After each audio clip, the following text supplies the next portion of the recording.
Well, one more thing we want to add before we go.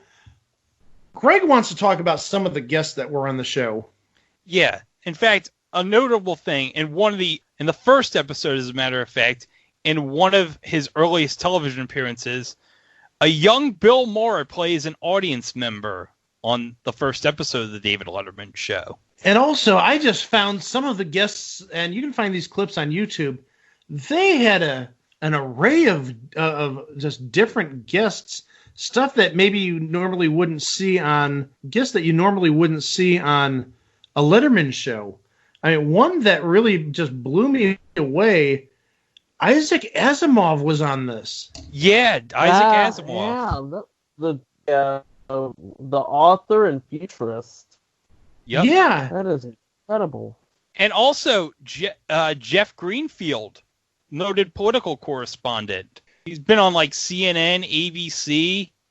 I mean, he's been all over the place. So yeah, that's a surprising guest I saw on that list. Yeah. I mean, that's definitely not a Letterman guest that you'd normally see, but also maybe not necessarily a guest you'd see on a morning show, or at least a morning show like David Letterman.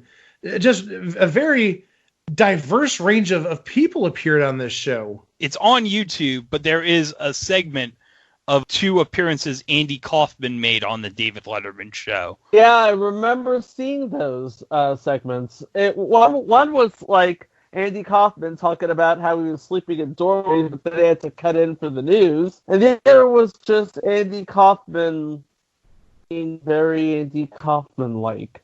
Yeah, he was like, he did this show while sick. Yeah. Which, oh my God, if he did that today, oh my God. He would get so much crap on Jack Dorsey's hate box. Oh, yeah. And of course, we need to remember the connections that Andy Kaufman had with the Letterman show back in like the first year Letterman was on the air. Oh, yeah, because we can't forget the legendary bit with him and Jerry Lawler. Indeed. Yep. Well, and by the way, all fake. Yeah, as we'll cover in future installment, Andy Kaufman, I'm from Hollywood. But one other thing I want to mention, we talked about the studio audience, but there was one person who actually appeared as an audience member who would later go on to great fame. And of course, in a way, be the successor to David Letterman when he had his late night program. Conan O'Brien has told a story about how he would hitchhike to New York just to see a broadcast in Studio 6A. And of course, Studio 6A would be the home of Late Night with Conan O'Brien.